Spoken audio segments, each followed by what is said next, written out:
Everyone, कैसे हैं आप सभी। हैप्पी रक्षाबंधन। सभी को रक्षाबंधन की बहुत बहुत शुभकामनाएं। आज का काफ़ी अच्छा दिन है एंड आज जो है एक छोटा सा टॉपिक हम करेंगे नेचुरल रिसोर्सेज का and probably this is the second last video. उसके बाद जो सैटरडे आएगा वहाँ पे आपका चैप्टर जो है कंप्लीट हो जाएगा। आज का जो हमारा टॉपिक है वो है नेचुरल रिसोर्सेज। अब नेचुरल रिसोर्सेज के अंदर हमने वाटर कर लिया, हमने जो है एयर कर लिया। अब उसके बाद बारी किसकी आ गई? सोइल की आ गई। अब सोइल भी क्या है? एक नेचुरल रिसोर्स है। अब इसको लेकर के कई सारी टर्मिनोलॉजी है, जैसे एक है पैडोलॉजी। वर्ड को आप ब्रेक कर सकते हैं, पैडो और लॉजी। लॉजी का मतलब क्या होता है? स्टडी, और पैडो का मतलब क्या है? सोइल। तो इसका मतलब क्या है? इसका मतलब स्टडी ऑफ सोइल है, यानी कि साइंस की ऐसी ब्रांच जो सोइल के बारे में स्टडी करती है। अब सोइल के बारे में कैसे स्टडी करेगी कि ये सोइल कहाँ की है, ओरिजिन इसका कैसे, यानी कि ये बनी कैसे, फॉर्मेशन कैसे है, एंड ये कहाँ कहाँ पे पाई जाती है और ये वहाँ पे क्यों पाई जाती है। तो इसका मतलब उसका ओरिजिन कैसे हुआ है, दूसरा उसका डिस्ट्रीब्यूशन कैसे हुआ, और फॉर्मेशन आज के टाइम पे भी उसका किस तरीके से होने लग रहा है। अगर हम इस बारे में पढ़ेंगे तो हम डील करने लग रहे हैं किसके साथ में? पैडोलॉजी के साथ जो है डिस्कस करने लग रहे हैं। अर्थ का सबसे ऊपर वाला पार्ट है उसको बोलते हैं क्रस्ट। क्रस्ट बड़ा इंपॉर्टेंट है। क्यों इंपॉर्टेंट है? क्योंकि क्रस्ट के ऊपर कई सारे मिनरल्स पाए जाते हैं। अब मिनरल्स का मतलब जैसे कि कैल्शियम, मैग्नीशियम, आयरन, कई सारे अलग अलग मेटल्स होते हैं, नॉन मेटल्स होते हैं, वो सभी कहाँ पाए जाते हैं? अर्थ की क्रस्ट के ऊपर मिलते हैं। पता है ना आप सभी को कि जो अर्थ है उसके ऊपर ओर पाई जाती है, ठीक है, या फिर माइनिंग करते हैं, माइनिंग करके जो गोल्ड जो है वो निकालते हैं, डायमंड जो है वो निकालते हैं। तो डिफरेंट टाइप के जो मेटल, नॉन मेटल है, जितने भी मिनरल्स है वो कहाँ पर पाए जाते हैं? सोइल के अंदर पाए जाते हैं। तो यानी कि जो ऊपर वाला एरिया है जिसको हम क्रस्ट करने लग रहे हैं उसके अंदर क्या प्रेजेंट है? ढेर सारे मिनरल्स प्रेजेंट है। क्या खाली मिनरल ही प्रेजेंट है? नहीं, उसके अंदर न्यूट्रिएंट्स जो है वो भी प्रेजेंट है, जो डाइवर्सिटी ऑफ लाइफ जो है वो जनरेट करते हैं। क्योंकि आप समझ सकते हो, जैसे कि एक तो बालू रेत है, राजस्थान में जाओ, ठीक है, वहाँ की सोइल देखो। एक हमारा जो एरिया है वहाँ की आप सोइल देखो। एक आप तमिलनाडु चले जाओ, या फिर आप जो है केरल चले जाओ, या फिर आप जो है नॉर्थ ईस्ट का जो एरिया है वहाँ पे जाओ। क्या आपको लगता है कि सभी सोइल एक जैसी होगी? नहीं, सभी अलग अलग होगी। कारण क्या है? कंपोजिशन अलग अलग है। कंपोजिशन का वहाँ पे क्या मतलब है? मिनरल्स भी अलग मिलेंगे, उनके अंदर जो न्यूट्रेंट पाए जाते हैं वो भी अलग मिलेंगे, उनके अंदर जो ह्यूमस बनती है वो भी अलग टाइप की होगी। जो अलग अलग टाइप की लाइफ पाई जाती है उसके पीछे भी जो कारण है वो वहाँ की सोइल ही है। एक पर्टिकुलर सोइल में ही एक पर्टिकुलर प्लांट ग्रो होता है, और चूंकि वो पर्टिकुलर एक प्लांट ग्रो होता है तो उसको खाने के लिए कुछ स्पेसिफिक एनिमल ही वहाँ पर आते हैं। जैसे डेजर्ट के अंदर हैं तो वहाँ पर आप देखोगे तो प्लांट डिफरेंट टाइप के, हमारे यहाँ पे देखोगे तो प्लांट डिफरेंट टाइप के हैं। अगर आप तमिलनाडु या फिर आप कहीं दूसरे एरिया पे जाओगे, क्योंकि वहाँ की सोइल अलग है तो इस वजह से वहाँ की जो वेजिटेशन है वो अलग है, और वेजिटेशन अलग है इसी वजह से वहाँ पर एनिमल भी अलग टाइप के पाए जाते हैं। तो हमारे जो नॉर्थ एरिया के अंदर जो एनिमल पाए जाते हैं, आपको लगता है कि वो नॉर्थ ईस्ट के अंदर मिलेंगे या फिर तमिलनाडु के अंदर मिलेंगे? नहीं। कारण क्या है? सोइल अलग है, टेम्परेचर अलग है, डिफरेंट अलग अलग चीज़ों जो है वो मायने रखती है, एंड उसकी वजह से एनिमल का डिस्ट्रीब्यूशन अर्थ के अंदर जो है वो अलग अलग पाया जाता है, एंड उसका कारण जो है एक बड़ा सोइल भी है। प्लांट क्या क्या काम करता है? पहला भाई, प्लांट को पकड़ने का काम करता है, उसको हम क्या बोलते हैं? एंकरेज। प्लांट की जो जड़ है, रूट जो है वो कहाँ पर जाती है? सोइल के अंदर जाती है। अब सोइल जिस टाइप की होगी वैसे ही तो प्लांट ग्रो करेगा। जैसे यहाँ की सोइल जो है वो रिलेटिवली वाटर होल्ड अच्छे से कर ली, तो क्या यहाँ के प्लांट जो है क्या डेजर्ट के अंदर उग जाएंगे? नहीं उग पाएंगे। कारण क्या है? कारण बड़ा सिंपल सा है कि यहाँ के प्लांट को जो है उतनी अमाउंट ऑफ वाटर चाहिए, एंड वो तो उनके पास है नहीं, और जब उनके पास है ही नहीं तो फिर प्लांट ग्रो कैसे करेगा बिना वाटर के, है ना? साथ में ना वैसे न्यूट्रिएंट है। इसके अलावा कई सारे एनिमल्स के लिए नेचुरल होम भी जो है वो प्रोवाइड करता है। जैसे आप कहाँ पे रहता है, बिल बना करके आप कहीं पे भी उसका बिल हो जाएगा। तो नेचुरली कहीं पे बिल बनता है, कहीं पे वो खुदाई करता है, कहीं पे जो है वो नहीं करता। कारण क्या है? कारण वहाँ की सोइल, वहाँ की वेजिटेशन जो है उसके ऊपर है, क्योंकि उसको खाना, मतलब घर भी तो वही बनाएगा ना जहाँ पे उसको खाना मिलता होगा। जहाँ खाना ही नहीं मिलता वहाँ वो घर क्यों बनाएगा? सिंपल सा है ना। कई सारे एनिमल जो है, कई सारे ऑर्गेनिज्म जो है वहाँ पर्टिकुलर सोइल जो है उनको नेचुरली घर जो है वो मिल जाता है। कई सारे आप प्लांट भी देखोगे वहाँ पर कुछ एनिमल्स जो होते हैं वो हमेशा पेड़ पे ही रहते हैं, वो पेड़ से उतरते नहीं हैं। इसके अलावा कई सारे न्यूट्रिएंट्स तो पाए जाते हैं ही, और इसके अलावा भाई वाटर भी जो है वो मिलता है हमें सोइल से, है ना। तो जब पानी वहाँ पर ज़्यादा है तो वहाँ पर खेती ज़्यादा होगी, और जब वहाँ पे प्लांट्स की खेती ज़्यादा होगी तो वहाँ एक डिफरेंट टाइप की पॉपुलेशन जो है वो ग्रो करेगी। लेकिन कहीं पे पानी कम है तो वहाँ की पॉपुलेशन अलग तरीके से रहना स्टार्ट करेगी, तो सिविलाइजेशन जो है वहाँ की अलग हो जाएगी। तो बड़ा सिंपल सा है यहाँ पे कि वाटर हमें सोइल से मिलता है, प्लांट जो है वो ग्रो होते हैं, न्यूट्रिएंट वहाँ से होते हैं। तो अगर सोइल वेरी करने लग रही है तो वाटर भी, अंडरग्राउंड वाटर यानी कि जो वाटर टेबल है वो भी अलग टाइप की होगी, न्यूट्रिएंट भी अलग होंगे, नेचुरल होम भी अलग होंगे, तो एंकरेज जो है वो भी अलग होगा। एंड जब सारी चीज़ अलग अलग है तो इसी वजह से डिफरेंट टाइप के लाइफ फॉर्म जो है डिफरेंट टाइप के सोइल के अंदर जो है पाई जाती है। अब सोइल जो है वो बनती किस तरीके से, उसकी कंपोजिशन क्या है? वेल, बनती कैसे हैं तो उसके लिए हम वर्ड यूज़ करते हैं पैडो और जेनेसिस। जेनेसिस का मतलब क्या है? फॉर्मेशन, और पैडो का मतलब सोइल। पैडोलॉजी और पैडोजेनेसिस। पैडोलॉजी पैडोजेनेसिस में क्या डिफरेंस था? पैडो तो दोनों में कॉमन था, यहाँ पे लॉजी आ गया, यहाँ पे जेनेसिस आ गया। जेनेसिस था तो फॉर्मेशन की बात करेंगे, लॉजी की बात है तो स्टडी की बात करेंगे। तो पैडोजेनेसिस क्या है? Formation of soil. सोइल की फॉर्मेशन जो है वो किस तरीके से हुई है उसकी स्टडी करने के लिए हम पैडोजेनेसिस कहते हैं। लेकिन बनी कैसे? तो उसके लिए फिजिकल, केमिकल और बायोलॉजिकल विदरिंग होती है रॉक की, यानी कि रॉक जो है धीरे धीरे करके टूटती है एंड उसका जो चूरा जो है वो सोइल बनाता है।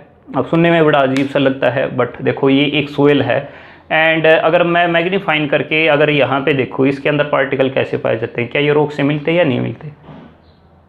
रॉक से मिलने लग रहे हैं ना। तो हमारी जो सोइल है वो जो डस्ट है वो एक्चुअल में रॉक की ही है समहाउ। एंड उस रॉक के भी डिफरेंट चीज़ें हैं। रॉक भी कैसे बनती है? जो मिनरल्स होते हैं वो एक के बाद एक जो है डिपॉजिट होने लग जाते हैं एंड वहाँ से वाटर जो है वो रिमूव हो जाता है। जब वाटर रिमूव होता है तो फिर उस रॉक जो है बनती है। कि विदरिंग कितने टाइप की हो सकती है? फिजिकल भी हो सकती है, केमिकल भी हो सकती है और बायोलॉजिकल भी हो सकते हैं। फिजिकल विदरिंग क्या है? सन के द्वारा अगर रॉक जो है वो टूटे, या फिर वाटर के द्वारा, या फिर विंड के द्वारा। इन तीनों में से किसी के द्वारा भी अगर वो रॉक टूटने लग रही है या फिर क्रैक आने लग रहे हैं तो उसको हम कह देते हैं क्या? Physical withering. क्या होता है? दिन के टाइम पे हीट ज़्यादा होती है तो सन क्या करता है? रॉक को काफ़ी ज़्यादा गर्म कर देता है। कोई भी चीज़ गर्म होती है तो वो फैलती है, अपनी हीट जो है डिस्पर्स करती है। रात के टाइम पे क्या होता है? रात के टाइम पे वहीं जो रॉक जो है वो काफ़ी ज़्यादा ठंडी हो जाती है। तो एक बार काफ़ी ज़्यादा गर्म और एक बार काफ़ी ज़्यादा ठंडी, तो उतनी ज़्यादा एक्सपेंशन जो है रॉक के अंदर होती नहीं है। एंड इस वजह से जब गर्म ठंडा लगता रहता है तो जो बड़ी बड़ी रॉक जो है उसके अंदर क्रैक्स ऑटोमेटिकली जो है वो डेवलप हो जाते हैं। तो यहाँ पर जो रॉक जो डिवाइड हुई है यानी कि रॉक जो टूटी है उसका कारण क्या है? सन की गर्मी, काफ़ी ज़्यादा गर्मी है, इस वजह से वो टूट जाती है क्योंकि ज़्यादा फ्लक्चुएशन होने लग रही है। अगर वाटर के साथ में देखें तो कुछ वाटर कंटिन्यूसली फ्लो करता है रॉक के ऊपर। ये नदियों के अंदर आपने देखा होगा, गंगा जमुना है तो वो पहाड़ों पे से जाते हैं, जब लगातार उनका फ्लो चलता रहेगा तो क्या होगा? डेफिनेटली धीरे धीरे करके वो घिसे तो गई। घिसना का मतलब क्या है?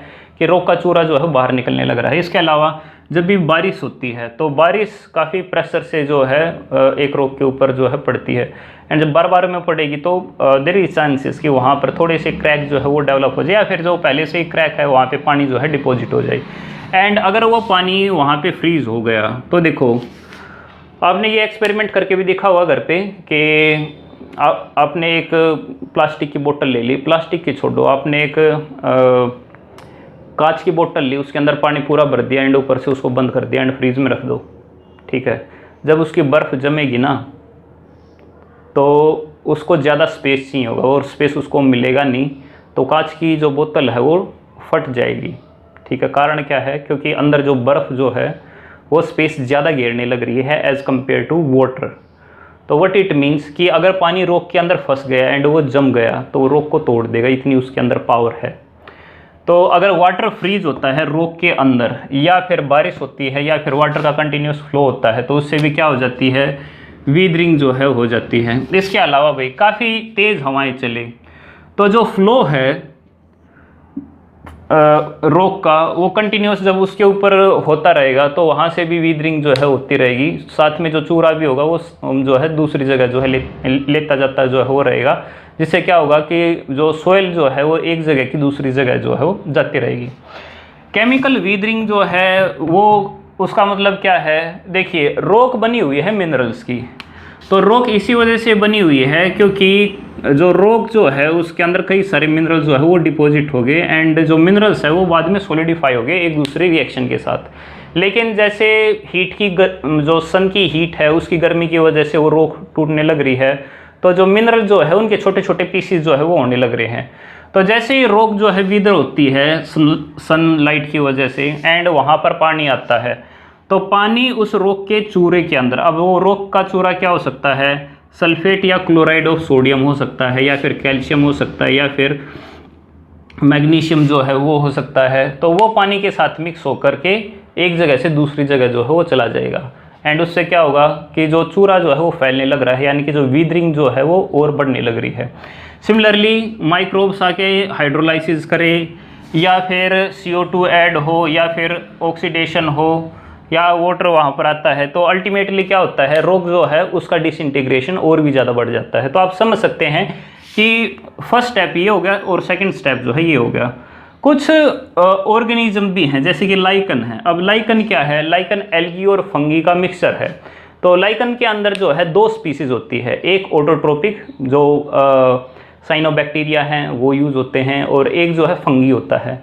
फंगी प्रोटेक्ट करती है एल्गी को, एंड वो जो है उसको न्यूट्रिएंट भी देती है। कैसे, वो एसिड जो है वो रिलीज़ करती है, एंड उसी एसिड की वजह से क्या होता है, ऑक्सीडेशन हो जाता है, जो रॉक जो है उसके अंदर वीदरिंग प्रोसेस स्टार्ट हो जाती है। सिमिलरली जो माइक्रोब जो है वो रेडॉक्स रिएक्शन करते हैं, बहुत सारे डीनाइट्रीफाइंग माइक्रोब्स होते हैं। वो डीनाइट्रीफाइंग माइक्रोब्स क्या करेंगे, वो उसका ऑक्सीडेशन करते हैं, एंड जो नाइट्रोजन किसी दूसरे एलिमेंट के साथ फिक्स हो चुके हैं उसको उसकी फिक्सेशन को दूर करेंगे, और अल्टीमेटली नाइट्रोजन को जो है फ्री कर देंगे। तो डिफरेंट टाइप के माइक्रोब्स हैं, सल्फर के भी माइक्रोब हैं जो रेडॉक्स रिएक्शन करते हैं, एंड जो मिनरल प्रेजेंट है सोइल के ऊपर उसको जो है फ्री करते हैं। जितना वो फ्री करेगा उतनी जो रॉक जो है वो टूटेगी।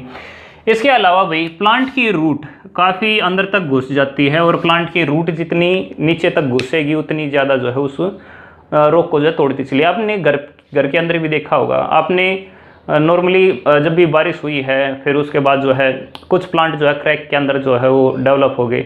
अगर वो कंटिन्यूसली ग्रो करते रहेंगे वो पूरी दीवार को तोड़ देंगे भाई, ठीक है, इतनी पावर है रूट के अंदर। सेम अगर कोई पहाड़ों के बीच में है एंड वहाँ पे प्लांट जो है वो डेवलप होने लग रहा है, तो क्या कर देगा, वो भी जो है पूरी रॉक को जो है बिल्कुल तोड़ सकता है, इतनी उसके अंदर पावर है। इसके अलावा जो सोइल है उसके पास में एक और चीज़ है, और उसको कहते हैं हम ह्यूमस। एंड ह्यूमस बनने की जो प्रोसेस है उसको बोलते हैं ह्यूमिफिकेशन। तो ह्यूमिफिकेशन क्या है, एडिशन, यानी कि और ऐड होना। क्या ऐड होना, जो ऑर्गेनिक मैटर है जो पूरी तरीके से डाइजेस्ट नहीं हुए हैं, पार्शली डाइजेस्टेड है, ऐसे पार्शली डाइजेस्टेड ऑर्गेनिक मैटर अगर उस रॉक के चूरे के साथ मिल जाए तो उसको हम बोलते हैं क्रम्ब। क्रम्ब क्या है, क्रम्ब एक एग्रीगेशन है जो वेस्ट मटेरियल है। अब वो वेस्ट कुछ भी हो सकता है, जैसे कि पत्तियाँ गिर गई और पत्तियाँ जो है उनका फ्रेगमेंटेशन हो गया, छोटे छोटे पार्ट के अंदर कन्वर्ट हो गया, एंड वो जो है वो अल्टीमेटली जो दूसरी चीज़ें हैं यानी कि आसपास में जो रॉक्स का चूरा है उसके साथ मिक्स होने लग रहा है, तो उसको हम क्या कहेंगे, हम उसको क्रम्ब कहेंगे। क्रम्ब जो है वो हेल्प करता है कि वो वाटर को होल्ड कर सके। रॉक वाटर को होल्ड नहीं कर सकती, लेकिन जब उसके साथ में पत्तियों का वेस्ट आ गया या फिर किसी एनिमल का वेस्ट आ गया या फिर एनिमल की डेड बॉडी अगर वहाँ पे आ गई तो वो एब्जॉर्ब कर सकती है। वो एब्जॉर्ब करेगी तो पानी जो है वो आ सकता है, बीच में स्पेस बनेगा तो एरिएशन भी हो सकता है, और कई सारे वहाँ पे माइक्रोब जो है वो भी डेवलप हो जाएंगे। अब माइक्रोब डेवलप होंगे तो वो ऑक्सीडेशन करेंगे एंड दूसरी प्रोसेस भी स्टार्ट करेंगे, और धीरे धीरे करके वहाँ ऐसा इन्वायरमेंट बना देंगे जहाँ पे मिनरल्स ज़्यादा हैं, और जैसे वहाँ पे मिनरल ज़्यादा होंगे वहाँ पे प्लांट जो है ग्रो होने लग जाएगा। तो ह्यूमिफिकेशन काफ़ी एक मेजर कंपोनेंट है सोइल का। तो ह्यूमस जो है वो एक मेजर कंपोनेंट है सोइल का, क्योंकि ये डिसाइड करने लग रहा है कि सोइल की स्ट्रक्चर कैसी होगी। अगर ह्यूमस ज़्यादा होगी उसके अंदर तो वो सोइल पोरस भी ज़्यादा होगी, उसके अंदर वाटर भी ज़्यादा स्टोर हो पाएगा, एंड एयर उसके अंदर काफ़ी नीचे तक जा पाएगी। अगर ऐसी चीज़ होगी तो तो प्लांट जो है वो अपने लीफ से भी रेस्पिरेशन प्रोसेस करती है, और स्टेम से भी और रूट से भी। तो अगर एरिएशन सोइल के अंदर तक ज़्यादा है तो प्लांट की रूट भी रेस्पिरेशन कर सकती है नीचे से, और जब वो ज़्यादा रेस्पिरेशन कर पाएगा तो अल्टीमेटली उससे क्या होगा, पेड़ जो है वो ज़्यादा लंबे टाइम तक जो है सर्वाइव हो पाएगा। तो एयर काफ़ी नीचे तक अगर जाती है तो इट इज़ बेनिफिशियल। इसके अलावा वाटर जो है काफ़ी नीचे तक जा सकता है, पोर जो है वहाँ पे ज़्यादा प्रेजेंट है। अब सोयल के कितने टाइप हो सकते हैं, तो वेल मैंने 4 लिखे हैं, बुक के अंदर थोड़े और ज़्यादा हैं, बट आपको जो है यही 4 जो है याद रखने हैं। एक होती है क्लेड सोयल, क्ले वाली सोयल कुछ ऐसी होती है। क्ले के जो पार्टिकल्स पाए जाते हैं उनका साइज़ काफ़ी छोटा होता है, 0.002 मिलीमीटर, काफ़ी कम स्पेस होता है उनके पार्टिकल्स का। एक सैंडी सोयल होती है यानी रेत, जो अराउंड जिनका साइज़ 0.02 होता है, तो यानी कि इसका काफ़ी ज़्यादा है और इसका काफ़ी ज़्यादा कम है। सिल्ट का देखें तो इनका इन दोनों के इंटरमीडिएट होता है। अगर साइज़ पार्टिकल का काफ़ी कम है तो कई सारे पार्टिकल एक दूसरे के साथ में ज़्यादा जुड़ पाएंगे और वो पानी को ऊपर होल्ड कर लेंगे, काफ़ी नीचे तक जाने नहीं देंगे। इसी वजह से इसकी वाटर होल्डिंग कैपेसिटी जो है वो काफ़ी ज़्यादा होती है, और उनके अंदर स्पेस होता ही नहीं, क्योंकि जो पार्टिकल का साइज़ है उनके अंदर वो रिलेटिवली काफ़ी कम है, और प्लांट की यहाँ पर ग्रोथ जो है ज़्यादा अच्छे से नहीं हो पाएगी, क्योंकि एरिएशन सोइल के अंदर नहीं है। जबकि सैंडी सोइल के अंदर देखें, रेत पे देखें तो पार्टिकल ज़्यादा हैं, तो स्पेस काफ़ी ज़्यादा है, तो वाटर होल्ड करेगा, यानी रेत के ऊपर कितना ही पानी पड़ जाए वो सरदेशी के नीचे जो है चला जाएगा। तो अगर हम स्पेस की बात करें तो स्पेस काफ़ी ज़्यादा है, लेकिन न्यूट्रेंट कोई भी होल्ड उसके अंदर रह नहीं पाएगा, तो ये ज़्यादा अच्छी सोइल नहीं है। सिल्ट को देखें तो इसके अंदर सारे काम जो है इंटरमीडिएट है। लेकिन एक सोइल होती है लोम सोइल, और जो लोम सोइल है वो एक बेस्ट मिक्सचर है किसका, क्ले का, सैंड का और सिल्ट का। इसकी वाटर होल्डिंग कैपेसिटी भी अच्छी है, स्पेस भी अच्छा है, और ये फार्मिंग के लिए सबसे बेस्ट सोइल होती है। अब डिपेंडिंग अपॉन कि इसके अंदर सैंड ज़्यादा है, क्ले ज़्यादा है, या फिर इसके अंदर सिल्ट ज़्यादा है, उसके हिसाब से इसकी और अलग कैटेगरी जो बन सकती है। बट आपको जो याद रखना है वो खाली इतना कि जो लोम सोइल है वो बेस्ट है फॉर दी एग्रीकल्चर प्रोसेस। अब आगे देखते हैं सोइल पोल्यूशन। सोइल पोल्यूशन क्या है? सोइल पोल्यूशन का मतलब है रिमूवल। किसका रिमूवल? कोई भी यूजफुल कंपोनेंट का, useful component of soil, and वो रिमूव किस वजह से हो जाए? क्योंकि कोई ऐसा सब्सटेंस ऐड हो गया है जिसकी वजह से इतना एडवर्स इफेक्ट पड़ने लग रहा है कि वहाँ की फर्टिलिटी जो है कम हो जाए। सोइल के पोल्यूशन का मतलब हम मानते हैं कि उसके अंदर फर्टिलिटी जो है वो कम होगी। तो लॉस किसका हुआ है? फर्टिलिटी का। और लॉस फर्टिलिटी का क्यों हुआ? क्योंकि कोई ना कोई सब्सटेंस ऐसा ऐड हो गया है जिसकी वजह से वो फर्टिलिटी कम हो गई है। अब फर्टिलिटी कम होने का कारण क्या है? वेल, मेन जो वहाँ पर चीज़ होती है वो है ह्यूमस। ह्यूमस का कम होना, और ह्यूमस के अंदर जनरली माइक्रोब्स आते हैं। तो जनरली क्या हुआ होगा, जो माइक्रोब्स होते हैं या फिर कोई ऐसा ऑर्गेनिज्म जो फर्टिलिटी को बढ़ाने लग रहा है, उनकी डेथ कुछ ज़्यादा हो गई, इस वजह से ये काम जो हुआ है। अब किस वजह से पोल्यूशन हो सकता है? माइनिंग करते हैं भाई, खान जो है वो खोदते हैं, तो जैसे डायमंड की या फिर कोयले की जब भी खान खोदते हैं तो बहुत सारा वेस्ट बाहर निकलता है। उस वेस्ट का क्या करते क्या है? कुछ नहीं करते, वो बाहर ही पड़ा रहता है ऐसे ही। एंड जब वो ज़्यादा बाहर पड़ा रहता है तो क्या करेगा, जो उसके ऊपर माइक्रोब्स जो है वो साथ में जो है मरेंगे, साथ में अंडरग्राउंड वाटर जो है वो भी ख़राब होता है, और अल्टीमेटली क्या होता है, जो सोइल की क्वालिटी है वो और ज़्यादा कम हो जाती है।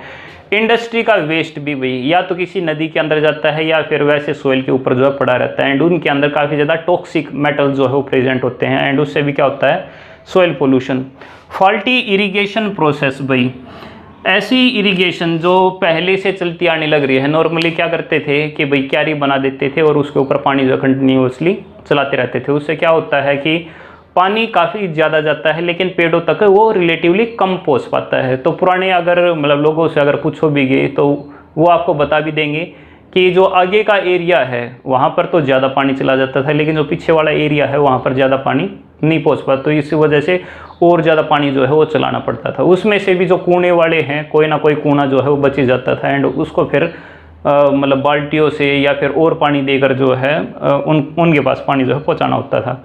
तो ये फॉल्टी प्रोसेस थी। आज के टाइम पे तो स्प्रिंकलर है, बहुत सारी ड्रिप इरिगेशन की प्रोसेस होती है, उसके द्वारा मतलब एग्रीकल्चर को और अच्छा जो है किया जा सकता है। तो फॉल्टी अगर इरिगेशन होती है तो उससे क्या हो जाता है, साल्टेशन काफ़ी ज़्यादा बढ़ जाती है एंड न्यूट्रिएंट काफ़ी ज़्यादा जो है वो लॉस होते हैं इसके द्वारा, इरोजन ज़्यादा होता है।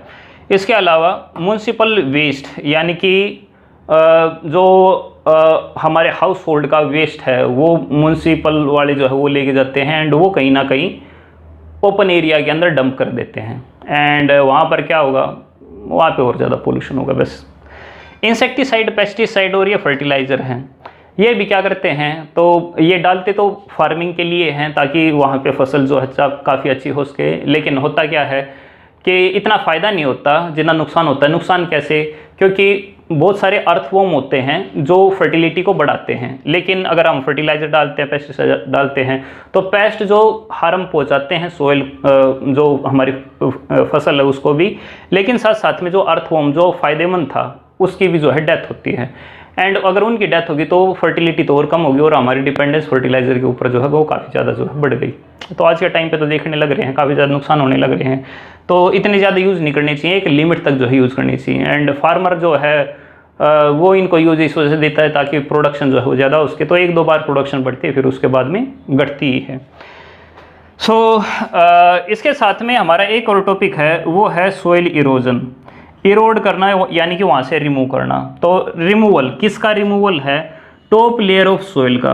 तो सोइल की जो सबसे ऊपर वाली लेयर है, मिनरल्स वहीं पे है भाई, अराउंड 15-30 तक जो है वो मेन एलिमेंट जो है वो न्यूट्रिएंट जो है ज़्यादा प्रेजेंट है। आप उससे और नीचे जाओगे तो फिर तो रोक है, कंकड़ है, ऐसा जो है वो कुछ काम की चीज़ें जो है आपको नहीं मिलेगी। तो जितनी भी लाइफ प्रोसेस या फिर लाइफ एक्टिविटी होने लग रही है वो लगभग बस यहाँ तक ही है, फिर उसके बाद लाइफ जो है वो नहीं है। तो इरोजन किस वजह से होता है, क्योंकि तेज़ हवा चलती है या फिर बारिश जो है वो ज़्यादा होती है जिससे टॉप सोइल जो चली जाती है।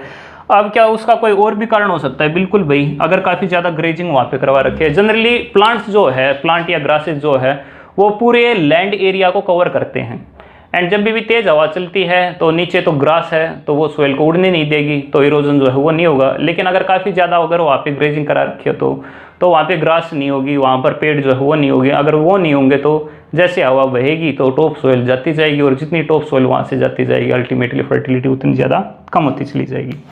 फेलिंग ऑफ ट्रीज यानी ट्री को काफ़ी ज़्यादा काटने लग रहे हैं, ठीक है, क्योंकि जो स्पीड है वाटर की स्पीड, क्योंकि बारिश ज़्यादा हो एंड वो अपने साथ टॉप सोइल को अगर लेके जाए, अगर वहाँ पे प्लांट अगर रखे हुए तो वो प्लांट जो है इतनी आसानी से सोइल को नहीं जाने देते, वो नुकसान जो है रिलेटिवली कम करते हैं। साथ में अगर हवा का प्रेशर अगर ज़्यादा है तो अगर प्लांट अगर उगा रखे हैं तो वो उसको रोकते हैं और उसकी स्पीड कम करते हैं एंड जब उसकी स्पीड कम होगी तो जो टॉप सोइल है उसका इरोजन भी रिलेटिवली कम होगा। अगर इरोजन ज़्यादा हो जाए तो डेजर्टिफिकेशन प्रोसेस, आज के टाइम पे तो एक मेजर प्रॉब्लम है कि जो फर्टाइल सोइल है वो रेतीली सोइल के अंदर जो है कन्वर्ट होने लग रही है एंड वहाँ पे कुछ उगता नहीं है। लैंडस्लाइड ये तो काफ़ी ज़्यादा पॉपुलर है। इसके अलावा लॉस ऑफ फर्टिलिटी, ये तो है ही, जब टॉप सोइल ही चलेगी तो फिर बचा क्या, समझ रहे ना। फर्टिलिटी किस वजह से है, टॉप सोइल से है। अगर टॉप सोइल ही चलेगी तो फिर फर्टाइल सोइल जो है वो नहीं है।